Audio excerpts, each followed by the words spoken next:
She couldn't pass basic training, until a SEAL commander handed her a combat order.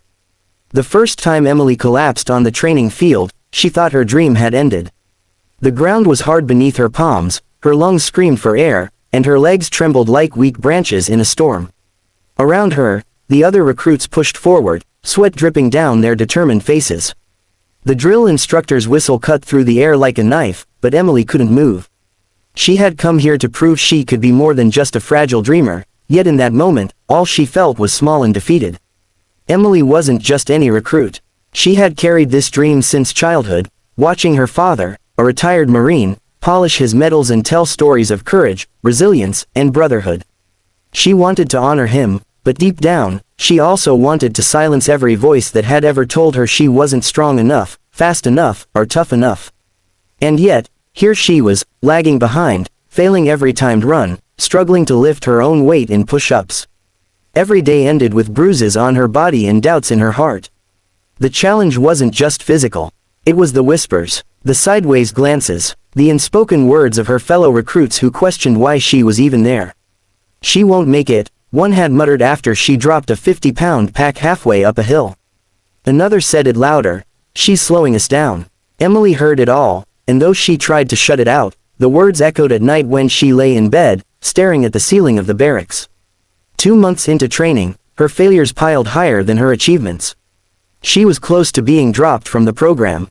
The thought crushed her. She had written to her father every week, promising she was fighting hard, but how could she face him if she returned home empty-handed?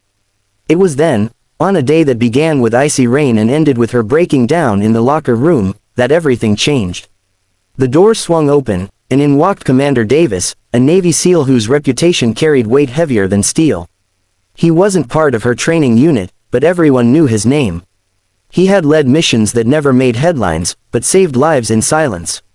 He carried himself with quiet strength, the kind that didn't need to be announced. Emily stood quickly, wiping tears from her cheeks, embarrassed to be seen at her weakest. "You think this is the end?" Commander Davis asked, his voice calm but firm. She swallowed hard, unable to find words.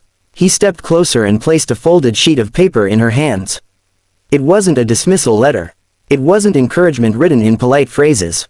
It was a combat order, an authentic one he had written years ago during deployment. The ink was faded, but the words were clear: hold the line. Even when everything in you wants to surrender, hold the line. Emily looked up at him, her hands trembling. "Why are you giving me this?" "Because you don't need someone to tell you you're failing," he said. "You need someone to remind you of what you're capable of. Every warrior I've led has broken at some point. What matters isn't the breaking, it's what you do after. Now get up, prove to yourself why you're here." From that day on, Emily changed. She taped the order inside her locker and read it before every training session. When her legs burned on the runs, she whispered the words, "Hold the line." When her arms shook during push-ups, she remembered the steady gaze of the commander who believed in her. When the recruits doubted her, she didn't answer with words, she answered with effort. It wasn't a miracle transformation. She still struggled. She still finished near the bottom of the group.